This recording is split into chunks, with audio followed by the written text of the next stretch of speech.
Rồi hello anh em nha, chào anh em quay trở lại với em nha. Thì anh em nghỉ lễ xong rồi thì cũng cần một con máy hàng để mà khởi nghiệp đúng không? Thì hôm nay em lên cho anh em con Dylan này nha. Con này là ARC 250 R22.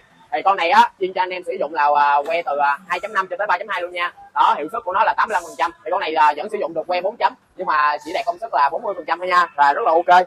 Đó. Thì con này bên em đang bán giá là chưa tới 2 triệu, phụ kiện cho nó là đầy đủ luôn nha. 3 mét dây hàng với lại 2 mét dây kẹp mắt. Bên em là bảo hành con này cho anh em mình 2 năm nha. Đó, thì trong vòng 2 năm đó anh em sử dụng mà có hư hỏng hay là có lỗi gì đó cứ đem đến cho em sẽ gửi về hãng bảo hành cho anh em nha, rất là ok luôn, với độ đãi ngộ cực kỳ tốt cho anh em khách cho anh em mình luôn. Đó, thì con này trang bị cho mình là cái nút dặn đây rất là ok mình chân chu nha. Đó, sau lưng thì có quạt tản nhiệt, đó giúp anh em hoạt động liên tục nha anh em. Đó, nếu mà anh em thấy có nhu cầu hay là thích hợp á thì mình cứ bấm vào giỏ hàng nha. Con này bên em đang bán giá chưa tới 2 triệu nha anh em. Rồi cảm ơn anh em rất là nhiều nha.